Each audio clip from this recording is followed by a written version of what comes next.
Hello students, कैसे हैं आप सब। कौटिल्य एकेडमी इंदौर में आप सभी का स्वागत है। हम आरबीआई और उसकी मॉनेटरी पॉलिसी के बारे में हमारा लास्ट जो हमने देखा था कि हमने इंडियन बैंकिंग हिस्ट्री की कैसे बैंक की किस तरीके से शुरुआत हुई, क्या बैंकिंग का एक बेसिक प्रोसीजर होता है। अब आज हम बात करेंगे रिजर्व बैंक ऑफ इंडिया की कि रिजर्व बैंक ऑफ इंडिया किस तरीके से इंडिया में बैंकिंग स्ट्रक्चर को रेगुलेट करता है। ठीक है, तो पहले एक छोटा सा स्ट्रक्चर देखेंगे, उसके बाद फिर आगे उस स्ट्रक्चर के बारे में इंफॉर्मेशन आएगी। आरबीआई आरबीआई को हमने कह दिया एक तरीके से सेंट्रल बैंक। हम आरबीआई को कहते हैं सेंट्रल बैंक। ये जो सेंट्रल बैंक होता है, ये सेंट्रल बैंक दो तरीके के फाइनेंशियल इंस्टीट्यूशन को रन करने का काम करता है। कौन कौन से? शेड्यूल्ड और दूसरे होते हैं नॉन शेड्यूल्ड।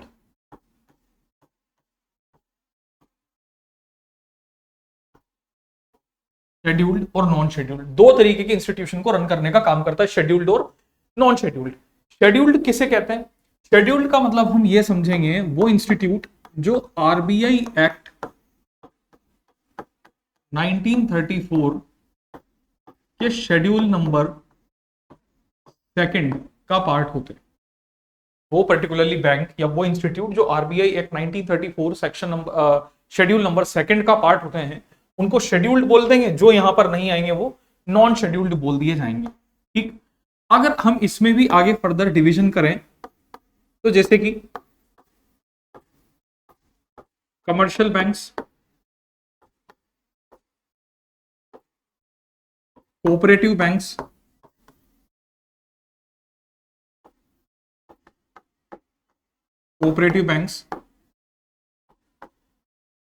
स्पेशलाइज्ड बैंक्स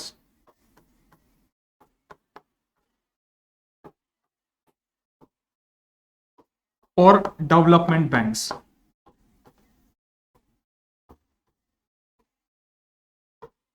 चार टाइप से हम यहां पर चीजें देखेंगे: कमर्शियल, कोऑपरेटिव, स्पेशलाइज्ड और डेवलपमेंट। कमर्शियल, यहां पर हमारे पास में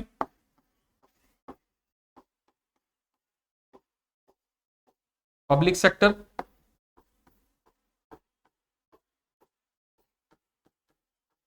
प्राइवेट सेक्टर और विदेशी बैंक।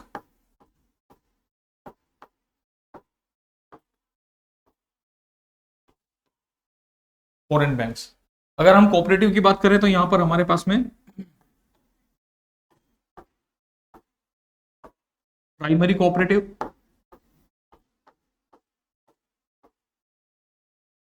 सेकेंडरी कोऑपरेटिव,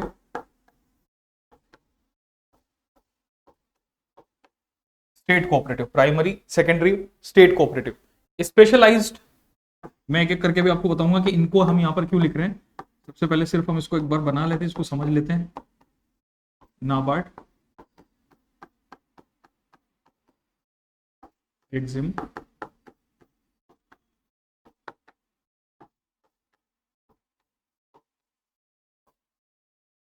बीएमएचबी, इस तरीके के स्पेशलाइज्ड इंस्टीट्यूट ये मान लिए जाएंगे। इनको हम स्पेशलाइज्ड, ये हमारा वो डेवलपमेंट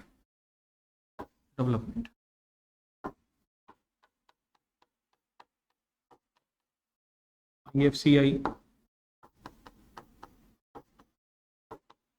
आईडीबीआई, ऐसे इस तरीके के इंस्टीट्यूट को हम डेवलपमेंट बोल देंगे। अब समझो यहां पर हम ये कहने का मतलब यहां पर क्या हुआ कि कमर्शियल बैंक, जब कमर्शियल का मतलब जब वर्ड आता है तो कमर्शियल का मतलब अल्टीमेटली होता है ट्रेड। ट्रेड, इंपोर्ट एक्सपोर्ट, किसी चीज को खरीदना, किसी चीज को बेचना। और अगर बैंकिंग की भाषा में अगर हम कमर्शियल बैंक का एक जनरल वे में अगर काम देखें तो वो होता है लोगों को एक तरीके की ऐसी कमर्शलाइजेशन की सुविधाएं देना, जैसे लोन देना, debit card, credit card, cheque book, इस तरीके की फैसिलिटीज देने वाला जो पर्टिकुलरली बैंक माना जाता है वो बैंक माना जाता है कमर्शियल बैंक। तो इंडिया में अभी मैक्सिमम इन जनरल जितने भी हम बैंक्स के नाम देखते हैं, जिन भी बैंक्स में हमारे अकाउंट होते हैं, वो 90% बैंक कौन से होंगे? कमर्शियल बैंक होंगे। जैसे कि if you talk about public sector, तो हमारे पास पब्लिक सेक्टर बैंकों की संख्या अभी कुल टोटल 12। ठीक है, ये पब्लिक सेक्टर बैंक हमारे पास है। प्राइवेट सेक्टर बैंक्स डिफरेंट हो सकते हैं, जैसे कि talk about axis bank, HDFC bank, ICICI bank, तो वो एक प्राइवेट सेक्टर में चले जाएंगे। फॉरेन बैंक का मतलब जिनका हेडक्वार्टर किसी दूसरी कंट्री में है लेकिन ब्रांच हमारे यहाँ पर रेगुलेट होती हो, वो फॉरेन बैंक मान लिया जाएगा। एज एन एग्जांपल जैसे कि एचएसबीसी, ठीक है, सिटी बैंक,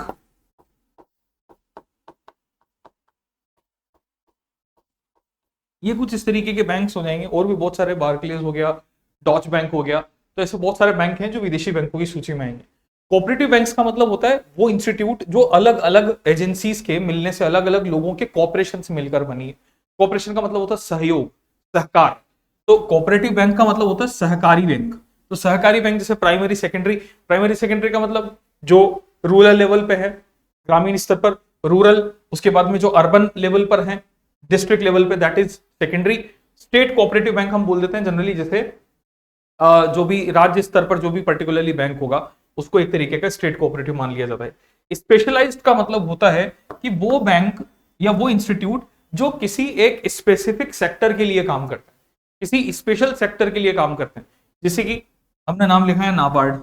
नाबार्ड किसके लिए काम करता है, कौन से पर्टिकुलर सेक्टर में काम करता है? ये साहब हम जानते हैं नाबार्ड बेसिकली काम करता है किसके लिए? एग्रीकल्चर सेक्टर के लिए।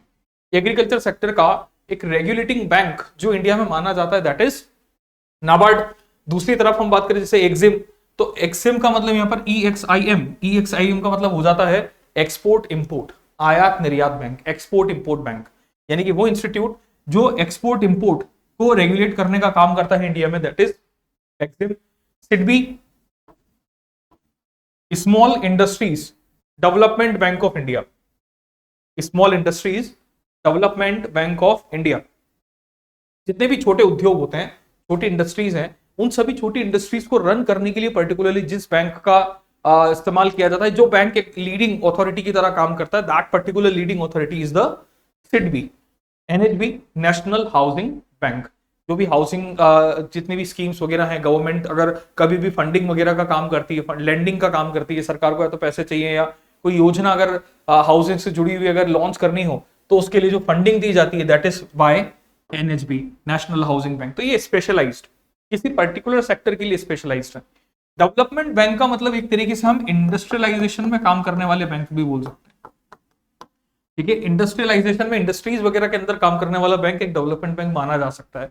जैसा IFCI, industrial finance corporation of India, industrial finance corporation of India, IFCI, IDBI, industrial development bank of India, और ICICI, ठीक है, investment credit, industrial credit and investment corporation of India, तो दैट इज ICICI। तो ये जो इस तरीके के बैंक माने जाएंगे जो इंडस्ट्रियलाइजेशन में काम करते हैं, उनको जनरली हम क्या कह देते हैं? डेवलपमेंट बैंक्स बोल देते हैं। अब ये तो हो गए स्केड्यूल्ड, किसी इस तरीके के। इन सारे बैंकों को रेगुलेट करने की जो रेस्पॉन्सिबिलिटी है, इन सारे बैंकों को, ये जितने भी इस तरीके के बैंक्स हैं, इन सब बैंकों को रेगुलेट करने की रेस्पॉन्सिबिलिटी डायरेक्टली किसकी है? रिजर्व बैंक ऑफ इंडिया की। इन सारे बैंकों को रेगुलेट कौन करेगा? रिजर्व बैंक ऑफ इंडिया इनको रेगुलेट करेगा, ठीक है। तो इन जनरल में ये बोल सकता हूं कि in India the regulation of every bank is a concerning matter of Reserve Bank of India, या every bank in India is regulated by Reserve Bank of India, ठीक है। ध्यान रखिएगा, जहां कहीं पे अक्सर अगर रेगुलेटर को लेकर प्रश्न आ रहा है, प्रश्न बात हो रही है, तो उस केस में हम डायरेक्टली यहां पर मेंशन कर सकते हैं that reserve Bank of India is the regulator. चलिए दूसरी तरफ हम बात कर रहे हैं नॉन स्केड्यूल्ड की। देखो नॉन स्केड्यूल्ड, हमने कहा कि जो शेड्यूल्ड नहीं है वो नॉन स्केड्यूल्ड, ठीक है, जो शेड्यूल्ड नहीं है वो नॉन स्केड्यूल्ड हो जाएगा। अब नॉन स्केड्यूल्ड में कौन आते हैं? जिनको हम बोलते हैं NBFC, जो बैंक नहीं है, ठीक है, जो बैंक नहीं है उनको हम नाम देते हैं NBFC। NBFC का मतलब क्या हो गया? नॉन बैंकिंग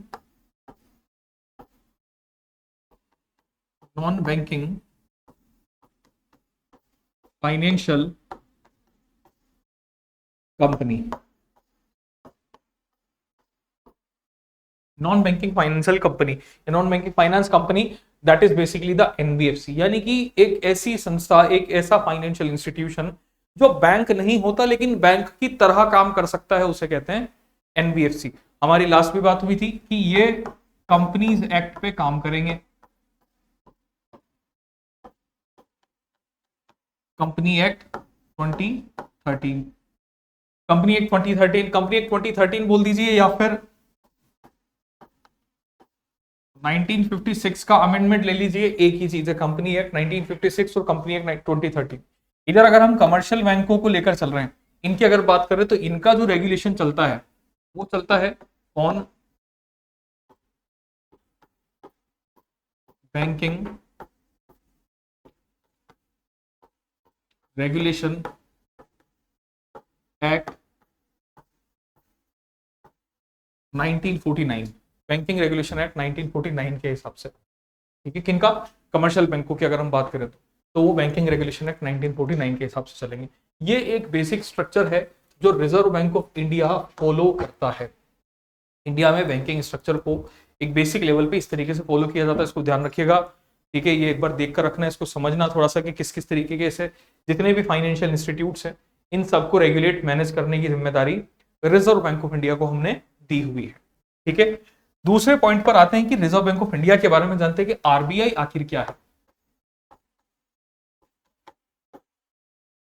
आरबीआई आखिर क्या है, आरबीआई के बारे में देखते हैं,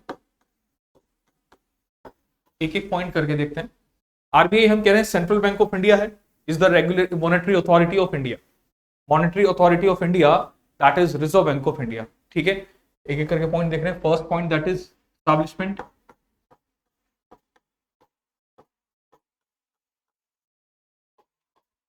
फर्स्ट ऑफ अप्रैल 1935, स्थापना है रिजर्व बैंक ऑफ इंडिया की 1 अप्रैल 1935 में, ठीक है, 1 अप्रैल 1935। On the basis of which act,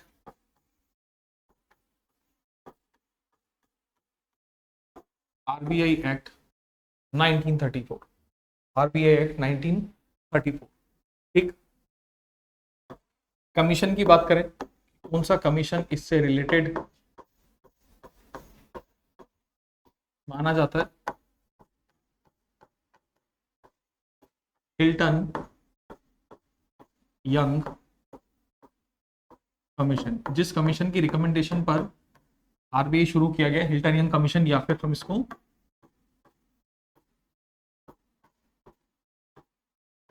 royal commission का नाम भी दे सकते हैं,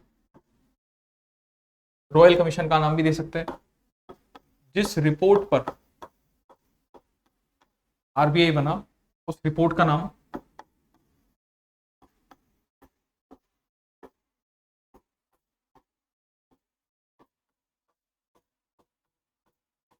the royal commission for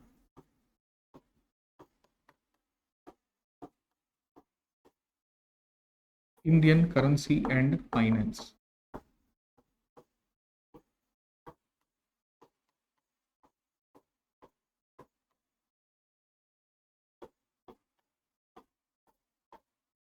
nineteen 26, royal commission for Indian currency and finance. Headquarter की अगर बात करें, कोलकाता में आरबीआई की स्थापना की गई थी 1935 से लेकर 1937 तक। RBI was in Kolkata, then shifted to Mumbai in 1937 to present, ठीक है, समझिएगा। 1935, 1 अप्रैल 1935 वो तारीख जब आरबीआई बना, उसका जो अधिनियम दिया गया वो दिया गया आरबीआई अधिनियम 1934। जिस कमीशन का नाम आया उस कमीशन का नाम Hilton young commission, Hilton young commission, Hilton young के दोनों ऑफिसर, और जिस कमीशन के लिए काम करते थे उस कमीशन का नाम रॉयल कमीशन। ये जो कमीशन बना भारत में बना था 1926 के लिए, ठीक है, 1926 के लिए कमीशन बना। ली कमीशन भी इसी समय बना था, जिस ली कमीशन ने भारत में यूपीएससी की स्थापना करने की बात की थी। तो उसी के तर्ज पे एक रिपोर्ट दी गई, the royal commission for Indian currency and finance, और हेडक्वार्टर जो सबसे पहले आरबीआई सेटअप किया गया था दैट वाज इन कोलकाता इन 1935। 1937 तक आरबीआई का जो हेडक्वार्टर रहा वो कोलकाता ही रहा।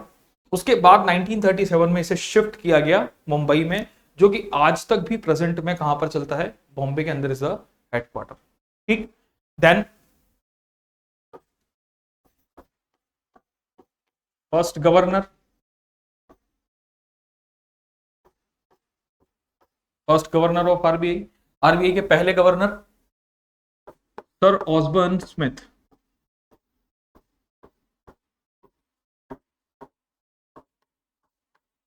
सर ऑसबर्न स्मिथ ये आरबीआई के पहले गवर्नर बने। दूसरी तरफ अगर हम बात करें फर्स्ट इंडियन गवर्नर का नाम भी देख लेते हैं। First Indian governor Shri C D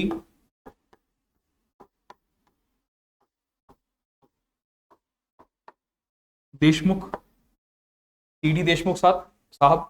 Chintaman Dwarkanath Deshmukh, Chintaman Rao Dwarkanath Deshmukh ये आरबीआई के पहले भारतीय गवर्नर नियुक्त किए गए इन द ईयर 1943। 1943 में आरबीआई में पहले भारतीय गवर्नर के रूप में सी डी देशमुख साहब ने शपथ ली। ठीक है, पहले गवर्नर बने थे भारतीय। प्रेजेंट गवर्नर का अगर नाम देखें तो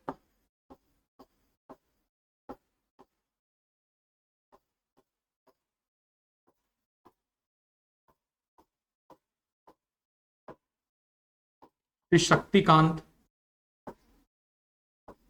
दास।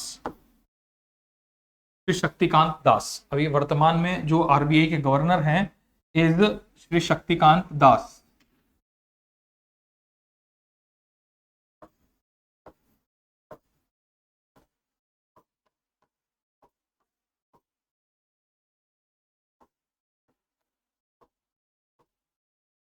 Shri Shaktikanta Das is the present RBI governor. ठीक, अगला point tenure of governor. RBI governor का जो जनरल टेन्योर अभी वर्तमान में चलता है वो है 3 साल। पहले 5 साल हुआ करता था, 5 साल से 4 साल भी हुआ, 4 साल से इसको घटाकर 3 साल भी कर दिया, जो भी वर्तमान में 3 साल आरबीआई का गवर्नर का कार्यकाल होगा। Tenure 3 years. ठीक, जो मैक्सिमम टेन्योर अभी तक निकला है, मैक्सिमम टेन्योर अभी तक निकला है वो किस गवर्नर का निकला है? तो वो जिस गवर्नर का निकला है उनका नाम है Shri B R Rao. B R Rao, Benegal Rama Rao. Benegal Rama Rao सबसे ज्यादा समय तक आरबीआई में गवर्नर के पद पर रहने वाले अभी तक गवर्नर रहे हैं। 7 years 195 days, 7 साल 195 दिन इन्होंने आरबीआई के गवर्नर पद पर काम किया, सबसे लंबे टाइम तक के लिए आरबीआई के गवर्नर पद पर रहे। उसके अलावा मिनिमम टेन्योर की अगर बात करें तो मिनिमम टेन्योर ये रहा श्री अमिताभ घोष, सॉरी अमिताभ घोष। अमिताभ घोष साहब का सबसे छोटा कार्यकाल रहा, 20 डेज का कार्यकाल रहा। Due to heart disease, due to heart attack, he has been collapsed on the post of RBI governor. Death हो गई थी, इस कारण इनका जो गवर्नर का कार्यकाल रहा वो कम रहा। वो 20 डेज तक ही इनका कार्यकाल था, इससे ज्यादा इनका कार्यकाल नहीं बढ़ पाया। आरबीआई के गवर्नर रहते हुए ही इनकी मौत हो गई थी, मृत्यु हो गई थी, देहांत हो गया था। ठीक है, मिनिमम टेन्योर श्री अमिताभ घोष साहब का रहा है।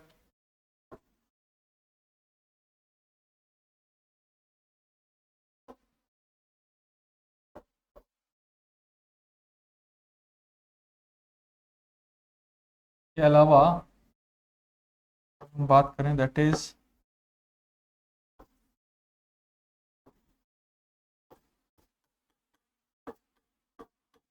Initial capital of RBI that was 5 crore. Initial capital was 5 crore. जब आरबीआई शुरू किया गया तो उसकी जो प्रारंभिक पूंजी रखी गई थी, कैपिटल रखी गई थी, वो थी 5 करोड़ रुपए।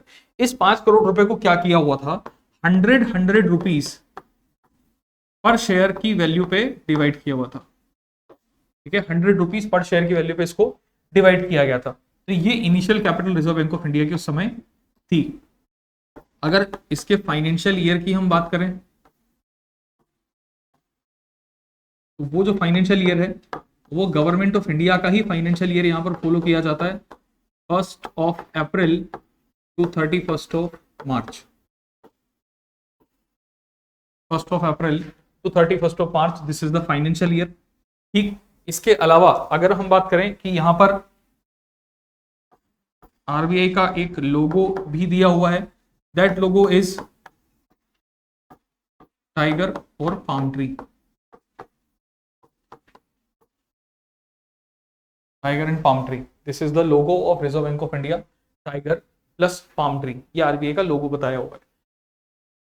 नंबर ऑफ डेप्यूटी गवर्नर यहां पर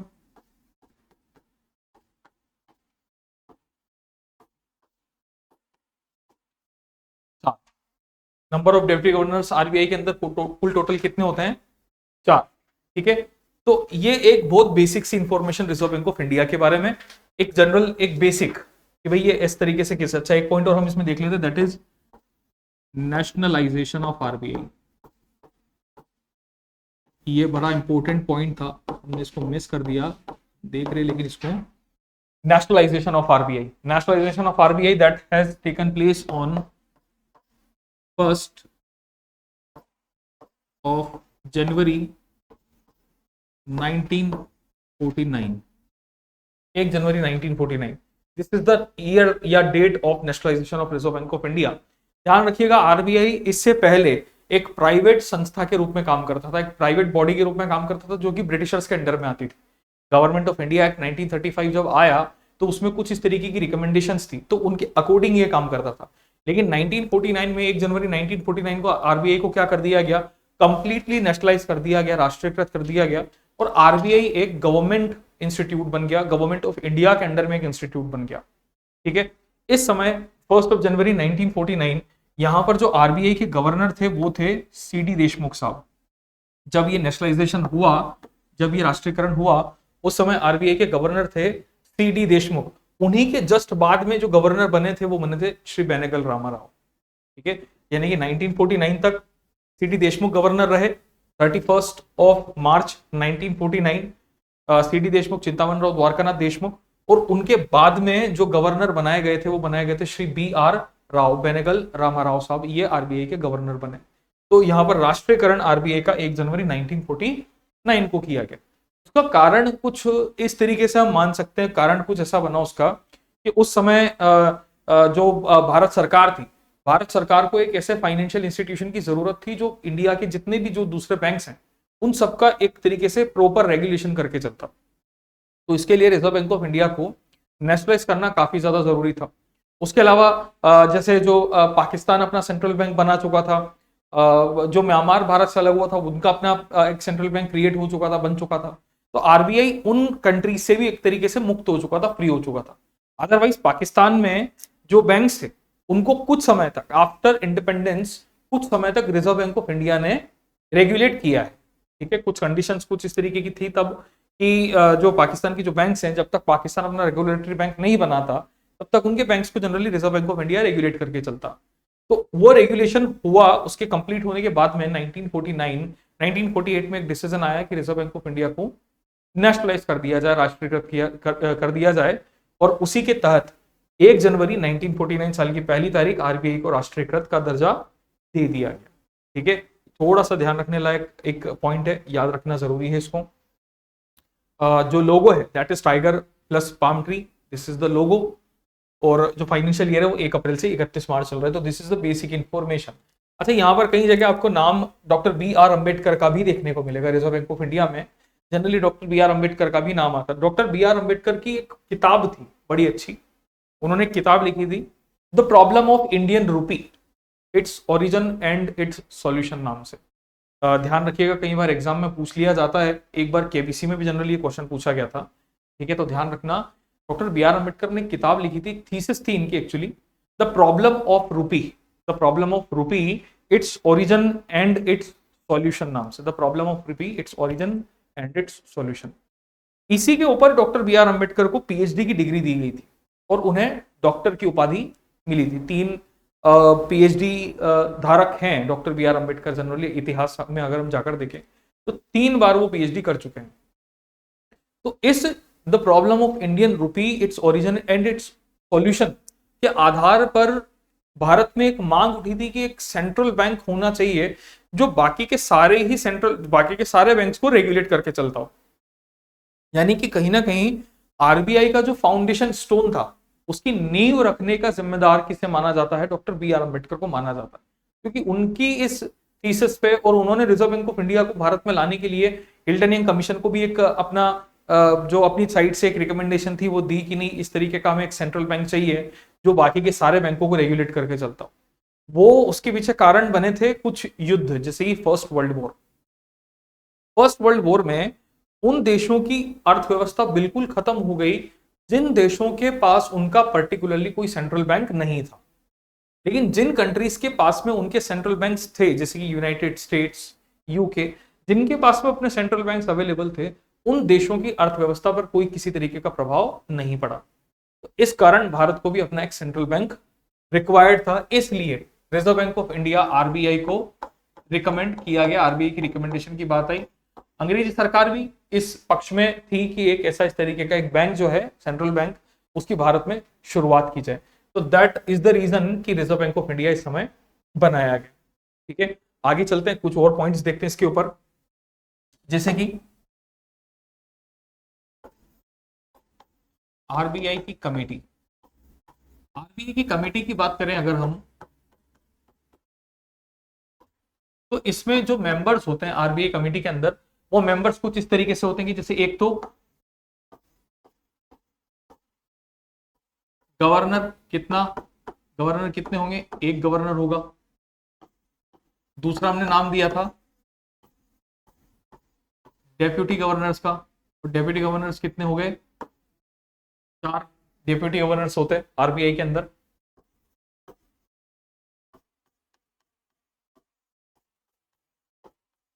फाइनेंस मिनिस्ट्री के रिप्रेजेंटेटिव, फाइनेंस मिनिस्ट्री के रिप्रेजेंटेटिव, वित्त मंत्रालय के सदस्य, ये होते हैं 2। इसके अलावा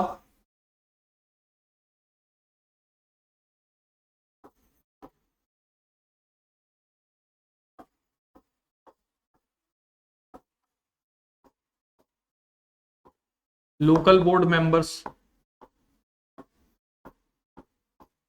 लोकल बोर्ड मेंबर्स ये होते हैं 4,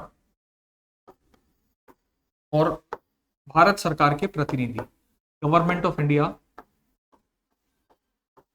रिप्रेजेंटेटिव। गवर्नमेंट ऑफ इंडिया के रिप्रेजेंटेटिव्स कितने हैं? ठीक, इसके अलावा जो इंडिपेंडेंट डायरेक्टर्स होंगे वो भी हो सकते हैं इंडिपेंडेंट एग्जीक्यूटिव डायरेक्टर्स मेनली। लेकिन ये सब इस तरीके के मेंबर्स, इनमें से जो मुख्य मेंबर्स होते हैं कोर कमेटी के, वो होते हैं आरबीआई गवर्नर और डेप्यूटी गवर्नर्स की कमेटी, 5 लोगों की जनरल एक कमेटी। इन 5 लोगों की कमेटी कोर कमेटी मानी जाएगी, इसी को कोर कमेटी बोलते हैं। और पूरी कंप्लीट कमेटी का जो अध्यक्ष होगा वो होगा आरबीआई के गवर्नर, इसके कोर कमेटी के अध्यक्ष माने जाते हैं। और दूसरी तरफ हम जो बात करें कि लोकल बोर्ड मेंबर, जो 4 हमने लोकल बोर्ड मेंबर देखे, अब ये 4 लोकल बोर्ड मेंबर क्या होते हैं, कहां कहां से होते हैं? दिल्ली, मुंबई, कोलकाता और चेन्नई। दिल्ली, मुंबई, कोलकाता और चेन्नई, यहाँ 4 जगह से local board member, 4 local board, उन 4 लोकल बोर्ड के एक सदस्य यहाँ पर शामिल होंगे। तो ये इस तरीके की एक पूरी कमेटी बनती है। इसमें 21 सदस्य मेन, 21 में से भी 5 सदस्य जनरली मेन माने जाते हैं। तो ये 4 लोग जगह लोकल बोर्ड है, यहां से आरबीआई के लोकल बोर्ड मेंबर्स को लिया जाता है। ठीक, ये तो आरबीआई की कमेटी की बात हुई। This is the basically the committee of Reserve Bank of India. दूसरी तरफ अगर हम बात करें ऑफिसेस,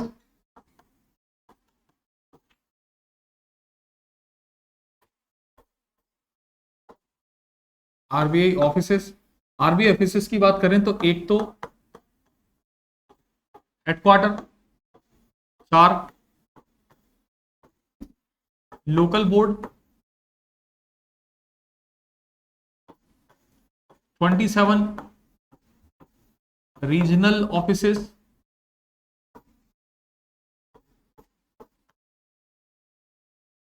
और 4 होते हैं सब offices.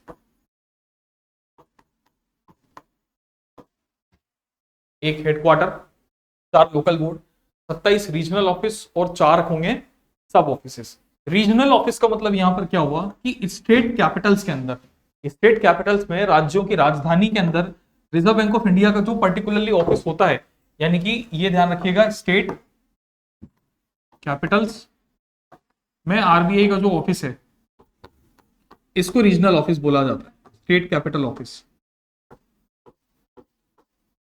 Of RBI, state capital office of Reserve Bank of India.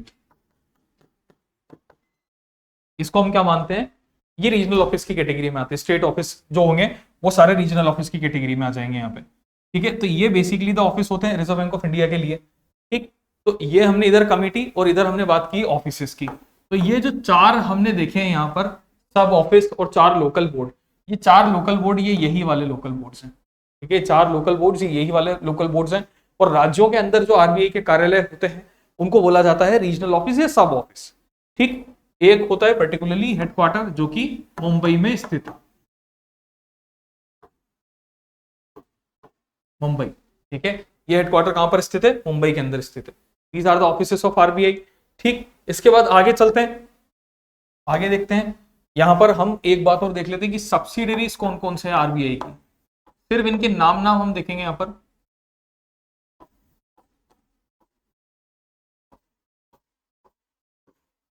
Subsidiaries, subsidiaries of RBI कौन कौन सी सब्सिडरीज चलती है जनरली, जैसे कि डीआईसीजीसी,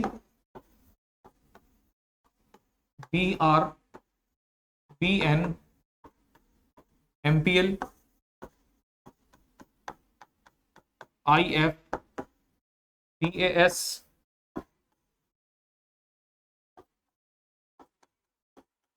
आरबीआईएच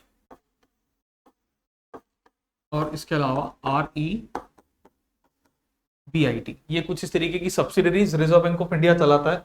डीआईसीजीसी का मतलब होता है deposit insurance and credit guarantee corporation. DICGC का जो फुल फॉर्म है, पूरा नाम है, दैट इज डिपॉजिट, सुन लीजिएगा इसको ध्यान से, deposit insurance credit guarantee corporation, deposit insurance credit guarantee corporation. बीआरबीएनएमपीएल, भारतीय रिजर्व बैंक, भारतीय रिजर्व बैंक नोट मुद्रण प्राइवेट लिमिटेड, भारतीय रिजर्व बैंक नोट मुद्रण प्राइवेट लिमिटेड। ठीक है, ये जनरली 1978 में बना। मुख्य जो है ये 2 ज्यादा फेमस माने जाते हैं।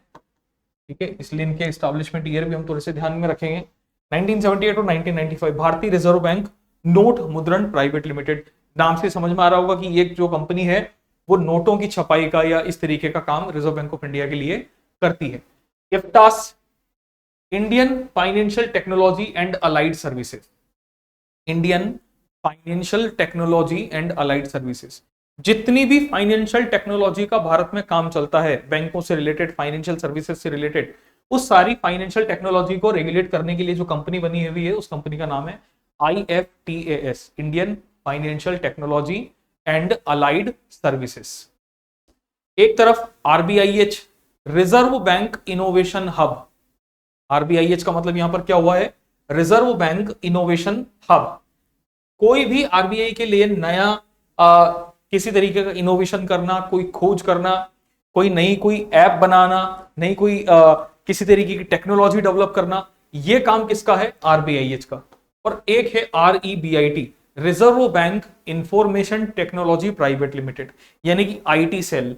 ये जो कंपनी है ये IT सेल है आरबीआई के लिए, ये IT सेल का काम करता है। जितना भी IT रिलेटेड वर्क है वो REBIT का है। तो ये 5 जो कंपनियां हैं ये सब्सिडियरी कंपनीज कही जाती हैं रिजर्व बैंक ऑफ इंडिया में। ठीक है, अब यहां पर हम इसको ऐसे समझते हैं कि जैसे BRBNMPL है, ये कंपनी करेंसी प्रिंटिंग का काम करती है। ठीक, तो करेंसी प्रिंटिंग पे हम आएंगे, उसको देखते हैं अभी। उससे रिलेटेड पहले थोड़े से फंक्शंस भी हम देख लेते हैं, फिर उसके बाद करेंसी प्रिंटिंग पर आते हैं। Functions of RBI, functions of RBI, RBI के कार्य कि Reserve Bank of India generally क्या क्या कार्य करता है। तो जैसे कि to issue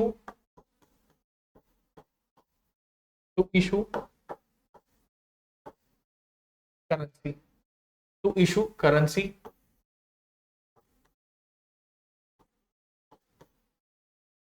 banker of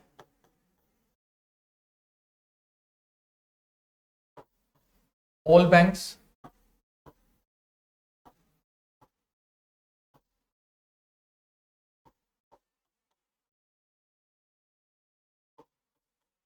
banker of government,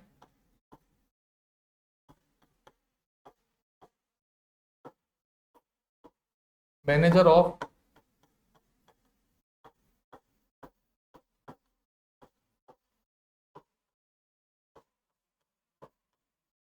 monetary policy,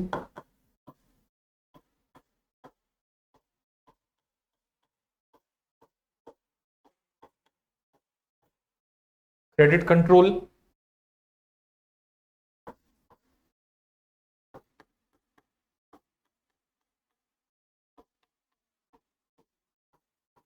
inflation control,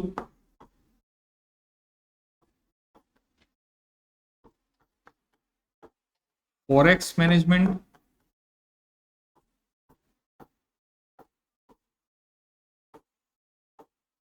forex management, इसके अलावा हम ले लेते हैं LOLR और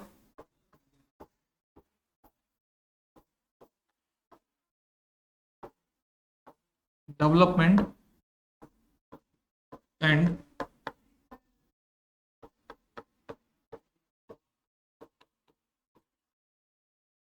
social functions, development and social functions, इस तरीके के कुछ रिजर्व बैंक ऑफ इंडिया के मुख्य कार्य हैं। जैसे कि टू इशू करेंसी, जो भी करेंसी इशू होती है रिजर्व बैंक ऑफ इंडिया की तरफ से, मतलब वो एक तरीके का फंक्शन, इंपॉर्टेंट फंक्शन माना जाता है रिजर्व बैंक ऑफ इंडिया के रेस्पेक्ट से। जैसे कि अगर हम बात करें आरबीआई एक्ट, किसके अकॉर्डिंग इसको किया जाता है issue, RBI act 1934 section number 22। RBI act 1934 section number 22 क्या कहता है, अलाउ करता है, ये रिजर्व बैंक ऑफ इंडिया को अलाउ करता है करेंसी जारी करने के लिए। तो इशू करेंसी जो भी होती है वो किसके अकॉर्डिंग हो रही है, आरबीआई एक्ट 1934 सेक्शन नंबर 22 के अकॉर्डिंग हो रही है।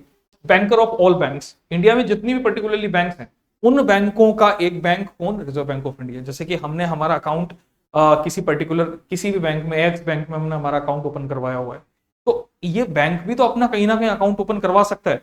तो बैंकों के जो पर्टिकुलरली अकाउंट होते हैं वो कहाँ चलते हैं, रिजर्व बैंक ऑफ इंडिया के पास। जितने भी पर्टिकुलरली बैंक्स माने जाते हैं, इन सबके जो अकाउंटिंग चलती है, इन सबके जो खाते चलते हैं, ये खाते भी कहां पर चलेंगे, रिजर्व बैंक ऑफ इंडिया के पास में। बैंकर ऑफ गवर्नमेंट, सरकार के लिए भी एक तरीके का बैंक का काम कौन करता है, रिजर्व बैंक ऑफ इंडिया। उनके लिए भी जो सरकारी खजाना है या उसका जो मैनेजमेंट है, उसका जो रेगुलेशन है, वो किसके पास में होता है, रिजर्व बैंक ऑफ इंडिया के पास में होता है। मैनेजर ऑफ मॉनेटरी पॉलिसी, जो पूरी मॉनेटरी पॉलिसी है जिसके जरिए मनी का फ्लो मार्केट में मैनेज किया जाता है कि कितना फंड मार्केट में आएंगे, क्या मॉनेटरी पॉलिसी किस तरीके के रेट्स होंगे, लोन के रेट किस तरीके से चलेंगे, ये सारा काम कौन डिसाइड करता है, Reserve Bank of India monetary policy के through. Credit control, credit control भी अल्टीमेटली वही वाली बात हो गई कि कितना मार्केट में लोन देना है, कितना मार्केट से डिपॉजिट लेना है। तो ये लोन देना, डिपॉजिट वगैरह, ये सारा किसके अंदर आएगा, क्रेडिट कंट्रोल के अंदर। इन्फ्लेशन कंट्रोल यानी कि महंगाई, महंगाई नियंत्रण की भी जिम्मेदारी, सबसे पहली जिम्मेदारी किसको दी हुई है, रिजर्व बैंक ऑफ इंडिया को दी हुई है। महंगाई नियंत्रण की भी पहली जिम्मेदारी रिजर्व बैंक ऑफ इंडिया के पास में। फॉरेन एक्सचेंज मैनेजमेंट, फॉरेक्स का मतलब क्या होता है, फॉरेन एक्सचेंज, विदेशी विनिमय। तो जितना भी हमारा फॉरेन एक्सचेंज चलता है, फॉरेन करेंसीज वगैरह का रेगुलेशन, उन फॉरेन करेंसीज को भी मैनेज करना, रेगुलेट करना, ये रिजर्व बैंक ऑफ इंडिया का काम। विदेशी मुद्रा को भी रेगुलेट करना, ये किसकी जिम्मेदारी है, रिजर्व बैंक ऑफ इंडिया की। LOLR, इसका मतलब होता है lender of last resort, lender of last resort, अंतिम ऋणदाता के रूप में कार्य। लेंडर ऑफ लास्ट रिसोर्ट का मतलब हो गया अंतिम ऋणदाता के रूप में कार्य। अंतिम ऋणदाता का मतलब क्या हो गया यहाँ पर, अंतिम ऋणदाता का मतलब कि जैसे मान लीजिए अगर कोई बैंक है, कोई फाइनेंशियल इंस्टीट्यूशन है, उसे किसी प्रकार की फाइनेंशियल नीड अगर चाहिए, फाइनेंशियल असिस्टेंस अगर चाहिए, फंड्स वगैरह चाहिए, लोन चाहिए, और मार्केट में कोई भी उन्हें लोन देने के लिए तैयार नहीं है, उस कंडीशन में, उस परिस्थिति के अंदर रिजर्व बैंक ऑफ इंडिया उनका लास्ट रिसोर्ट बनेगा, यानी कि उनकी जो मदद की जाएगी वो किसके द्वारा की जाएगी, रिजर्व बैंक ऑफ इंडिया के द्वारा की जाएगी, आरबीआई द्वारा की जाएगी। और डेवलपमेंट एंड सोशल फंक्शंस, जितने भी विकास कार्य किसी तरीके के, जैसे मान लीजिए कहीं कुछ ऑर्गेनाइज करवाना, कोई कोई जैसे एक जनरली एक बहुत अच्छा हैकेथॉन ऑर्गेनाइज करवाया जाता है जिसका नाम है हरबिंजर।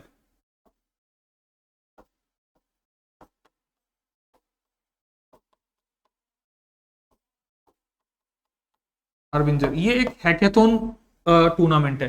जैसे कि कई बार आपने सुना होगा लीगल या इथिकल हैकिंग, तो वो इथिकल हैकिंग से रिलेटेड एक तरीके का टूर्नामेंट है इथिकल हैकिंग का, इंडिया में बहुत फेमस है, काफी ज्यादा चलता है हरबिंजर। तो आरबीआई हर साल हरबिंजर ऑर्गेनाइज करवाता है।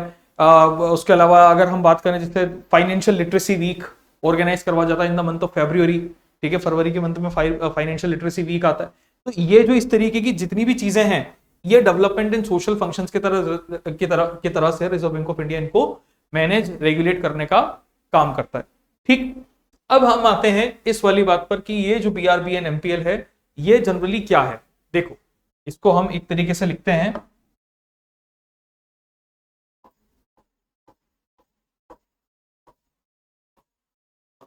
Currency system, currency system of RBI या करेंसी सिस्टम इन इंडिया की बात करते हैं।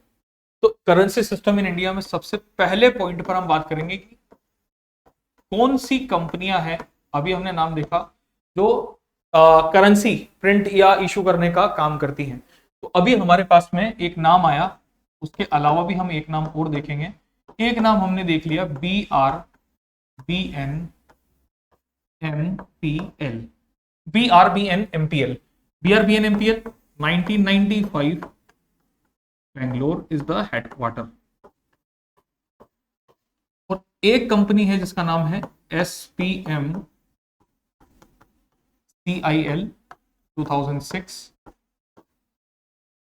न्यू दिल्ली। दो कंपनियां हैं ऐसी जो बेसिकली क्या काम करती हैं, करेंसी इशू करने के लिए अलाउ करती है, करेंसी इशू का काम करती है इंडिया में। अब इसमें से BRBN MPL, this company works for what, which institute, RBI. But SPMCIL की बात करें तो ये कंपनी किसके लिए काम करती है, गवर्नमेंट ऑफ इंडिया के लिए काम करती है। समझना इसको, इस चीज को ध्यान रखिएगा।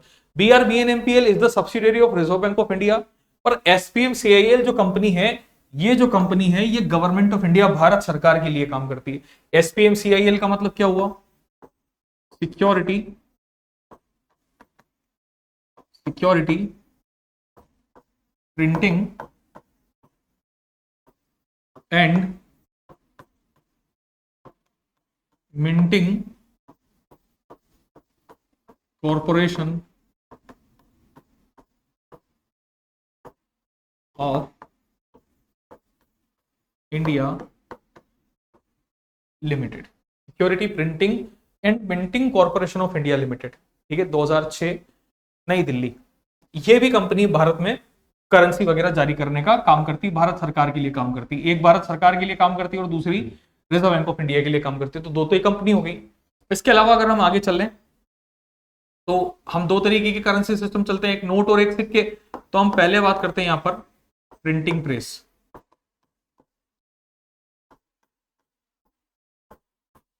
प्रिंटिंग प्रेस किन की, नोट्स।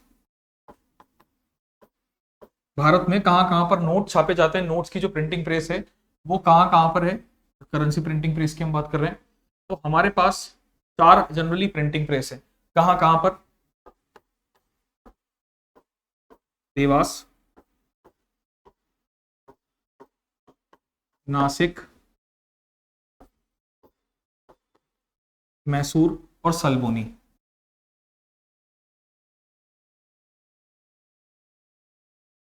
तो लिखेंगे थोड़ा सा,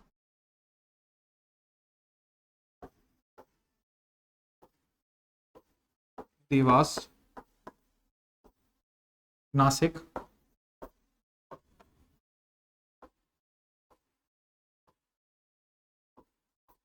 मैसूर और सलबोनी, ठीक है, देवास, नासिक, मैसूर और Salboni. Dewas is in Madhya Pradesh MP, Nashik is in Maharashtra, Mysore is in Karnataka और Salboni is in West Bengal, Paschim Bangal. ठीक है, ये चार हमारे पास में जनरली प्रिंटिंग प्रेस है नोट्स की इंडिया की अगर हम बात करें, देवास, नासिक, मैसूर और सलबोनी। तो इसमें से दो प्रिंटिंग प्रेस, मैं आपको पहले ही बोल रहा हूं, इसमें से दो प्रिंटिंग प्रेस बीआरबीएन एमपीएल रेगुलेट करता है और दो printing press SPM CIL regulate करता है। तो ये ध्यान रखने का थोड़ा सा एक पॉइंट है यहाँ पे कि ये जो दोनों हैं एमपी और महाराष्ट्र यानी कि देवास और नासिक, इन दोनों को चलाने की जो रेस्पॉन्सिबिलिटी है वो किसके पास है? एसपीएम सीआईएल के पास में, एसपीएम सीआईएल के पास में। और जो मैसूर और सलबोनी की प्रिंटिंग प्रेस है, इन दोनों को रेगुलेट करता है आरबीआई यानी कि बीआरबीएनएमपीएल, इनको रेगुलेट करता है बीआरबीएनएमपीएल, ये ध्यान रखिएगा। देवास और नासिक की एसपीएम सीआईएल के अंडर में है और बीआरबीएनएमपीएल मैसूर और कर्नाटक के अंडर में। ठीक है, इसके अलावा अगर हम बात करें, जैसे कि हमारे यहां पर हम नोट्स की बात करें तो हमारे यहां पर एक पेपर मिल भी है जिसपे करेंसी का जो पेपर है उसको बनाने का काम किया जाता है। ठीक है, करेंसी का जो पेपर बनता है उसको बनाने की बात की जाती है और that is located in Narmadapuram MP, Narmadapuram MP. ठीक, ये पेपर प्रिंटिंग प्रेस नहीं है, ये जो आपका करेंसी प्रिंटिंग मिल है, करेंसी पेपर जो प्रिंटिंग मिल होती है ना वो है ये। करेंसी जो बनती है ना हमारी, उसका कागज जो बनता है वो यहां पर बनता है। तो नर्मदापुरम या होशंगाबाद पुराना नाम इसका, होशंगाबाद को अब हम जनरली हम सब जानते हैं, होशंगाबाद का नया नाम दैट इज नर्मदापुरम मध्य प्रदेश। तो यहां पर ये पेपर मिल है, नोट का पेपर। ठीक है, नोट पेपर मिल, तो note paper mill that is located in Narmadapuram. अब नोट की बात चल रही है, तो जो नोट हम यहां पर इशू करते हैं, जो नोट हम यहां पर छापते हैं, वो नोट किस तरीके का, कहां से कहां तक छापते हैं? हमारे यहां पर हम ये कहते हैं कि हम मिनिमम 1 रुपये से लेकर अधिकतम 10,000 रुपए तक का नोट क्या कर सकते हैं? प्रिंट कर सकते हैं। जो प्रिंटिंग लिमिट हमारी कितनी बनी हुई है? 1 रुपए से लेकर 10,000 तक की। अभी हम सिर्फ नोट की प्रिंटिंग प्रेस की और इसकी बात कर रहे हैं। ठीक है, नोट प्रिंटिंग प्रेस इसकी बात कर रहे हैं। तो मिनिमम हम 1 रुपए से लेकर अधिकतम 10,000 तक का नोट छाप सकते हैं। वर्तमान में हमारे पास, प्रेजेंट में हमारे पास में जो नोट सबसे बड़ा है वो कौन सा है? 500 रुपए। सबसे बड़ा जो नोट है वो हमारे पास में है 500 रुपए का। ठीक, कुछ अभी रिसेंटली हाल ही में क्या किया गया, 2000 का जो नोट है, 2000 के नोट को बंद कर दिया गया है। ठीक, तो 500 के नोट तक अभी हमारे पास में वर्तमान में सबसे बड़ा नोट चलता है। 2000 के नोट को अभी सरकार ने 7 अक्टूबर तक की एक डेट दी थी कि 7 अक्टूबर तक, पहले 31 सितंबर ही डेट थी। ठीक, 30 सितंबर, सॉरी 30 सितंबर डेट थी। 30 सितंबर को एक्सटेंड किया गया, 7 दिन बढ़ाया गया, ताकि जिन लोगों के पास नोट रह गए हों वो भी अपने नोट क्या कर सके, यहाँ पर जमा करा सके। तो 7 अक्टूबर तक एक फाइनल डेट दी गई और उस तक 2000 के नोट को बंद कर दिया गया। 2000 का नोट मार्केट में इस तरीके से आप संचालित नहीं कर सकते। देखिए, लीगल टेंडर तो है, हम लेन देन कर सकते हैं 2000 के नोट में, लेकिन मना कर दिया है कि अगर आपके पास में 2000 का नोट है तो आप उसे बैंक में जाकर जमा करा दीजिए। पता लगा कि कभी भी अगर वो बंद हो गया तो फिर एक बड़ी दिक्कत हो सकती है। लगभग 95%, 96% जो नोट थे 2000 के नोट के, वो आरबीआई के पास पहुंच भी चुके हैं। तो थोड़ा सा बहुत अमाउंट अगर मार्केट में अगर अभी होगा तो होगा। और उस 2000 के नोट को अभी भी एक तरीके से आप आरबीआई के किसी भी पर्टिकुलर रीजनल ऑफिस में जाकर, जो रीजनल ऑफिस अभी हमने देखे कि 27 रीजनल ऑफिस, तो इन रीजनल और 19 रीजनल ऑफिस जनरली मेजर है, ठीक, बाकी माइनर ऑफिस हैं। उन रीजनल ऑफिस के अंदर जाकर हम इनको क्या करवा सकते हैं? रिप्लेस करवा सकते हैं। नोट अभी भी वहां से रिप्लेस हो जाएगा। प्रेजेंट में 500 रुपए का जो नोट है सबसे बड़ा नोट है। ठीक, इस नोट की के ऊपर अगर हम बात करें, जो सिग्नेचर का काम है, सिग्नेचर साइन किसका होता है? RBI governor.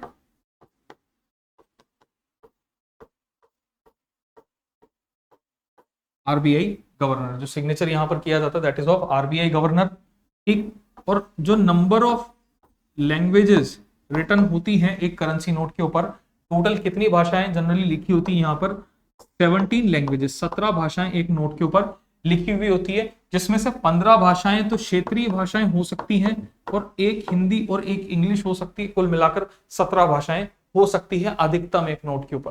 15 भी देखने को मिल सकती है, हो सकता है रीजनल जो इंग्लिश और हिंदी उसको इंक्लूड हम यहाँ पर देख ले तो 15, तो मैक्सिमम 17 लैंग्वेज यूज की जा सकती हैं, 17 से कम भी हो सकती है, ऐसा कोई जरूरी नहीं है।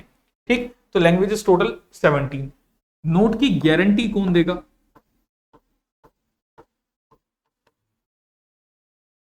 नोट की जो गारंटी है, ये गारंटी किसके द्वारा दी जाती है? सेंट्रल गवर्नमेंट के द्वारा। सेंट्रल गवर्नमेंट, सेंट्रल गवर्नमेंट, केंद्रीय सरकार। जो नोट होता है, इस नोट की पर्टिकुलरली गारंटी कहां से दी जाती है? केंद्रीय सरकार के द्वारा इसकी गारंटी दी जाती है। असली नकली होना, ये जो सारी चीजें हैं, ये सेंट्रल गवर्नमेंट के द्वारा दी जाती है।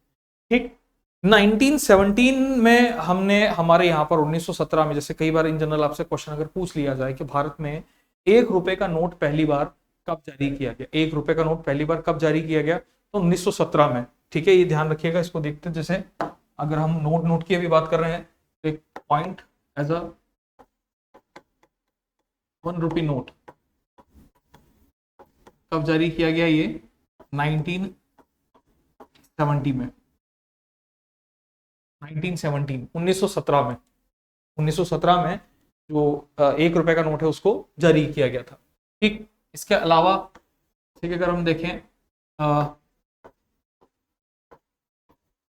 Gandhi image note, Gandhi image note, ठीक है, first Gandhi image note that was 100 रुपी, 100 रुपए का note.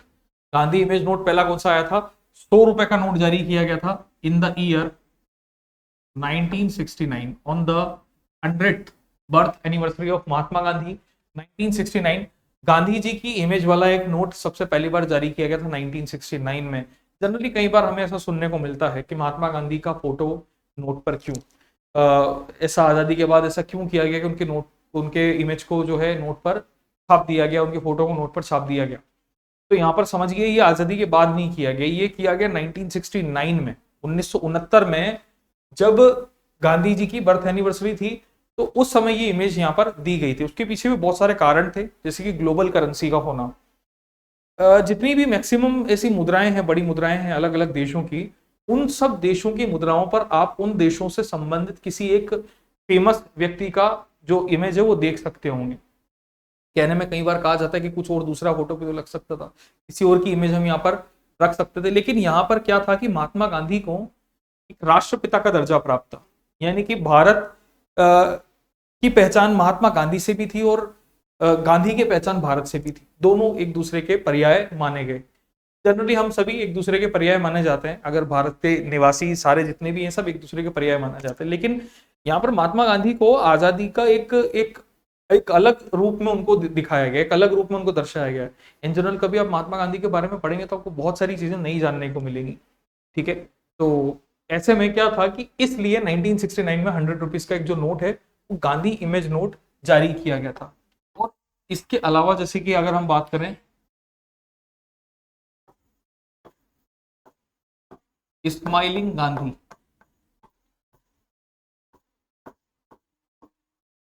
Smiling Gandhi image,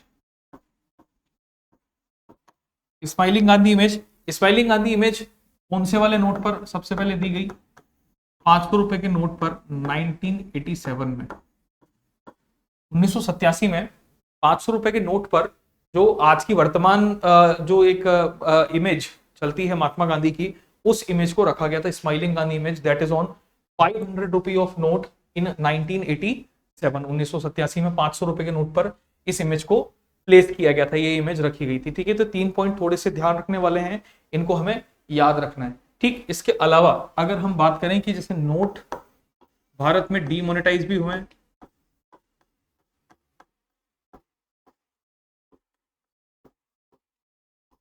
demonetisation हमारे यहां पर 1 जनवरी 1946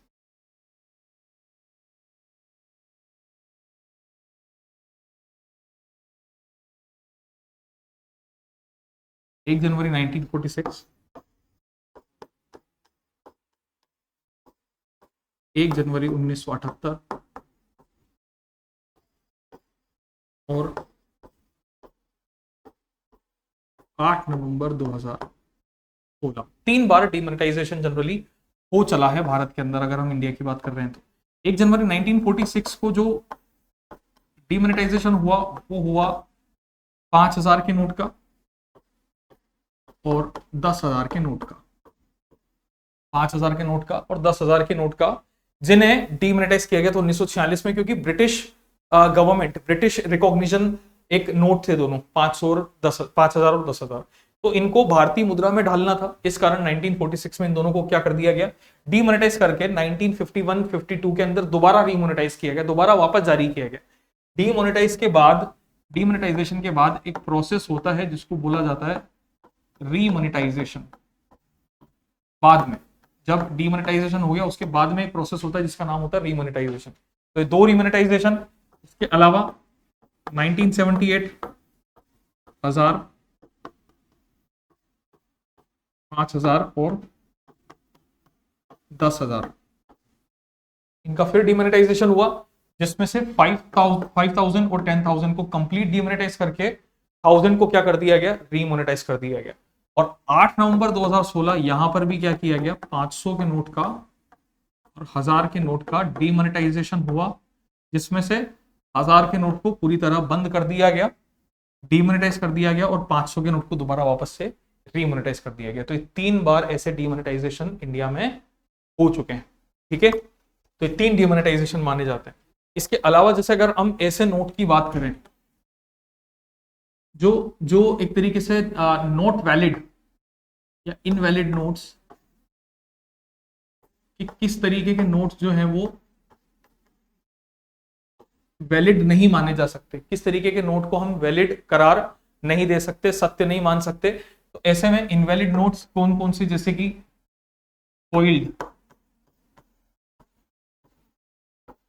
फॉइल्ड नोट,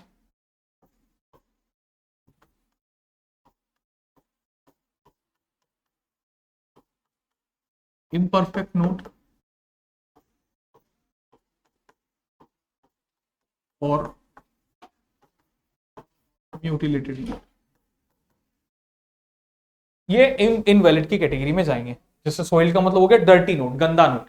ऐसा नोट जो जनरली क्या हो, गंदा हो चुका हो, पुराना हो चुका हो, ओल्ड हो चुका हो, उसे हम क्या बोल देंगे, एक डर्टी नोट, वो सोइल्ड नोट कह दिया जाएगा, उसी को हम सोइल्ड नोट बोलते हैं। ठीक।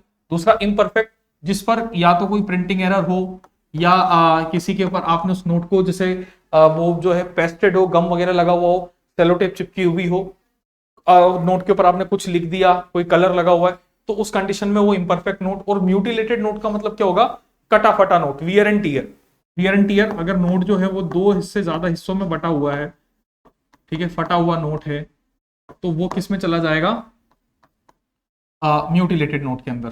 ठीक है, फटा हुआ नोट अगर है तो वो म्यूटिलेटेड नोट में आ जाएगा। ये एक तरीके से इनके रेगुलेशन को एक्सेप्ट नहीं भी किया जा सकता, लेकिन जो आरबीआई की जैसे ब्रांचेस होते हैं, आरबीआई के हेड ऑफिस वगैरह या उनके जो रीजनल ऑफिसेस हैं, वहां पर जाकर हम इन नोट को फिर हमको बाद में बदलाना होता है।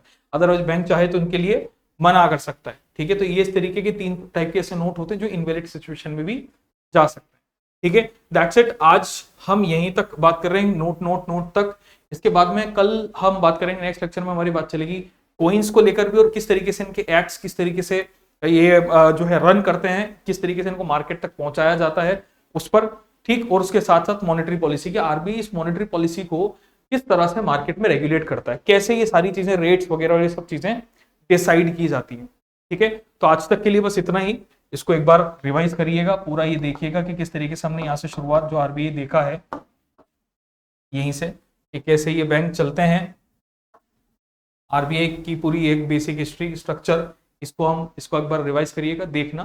ठीक, मिलते हैं नेक्स्ट लेक्चर में। धन्यवाद।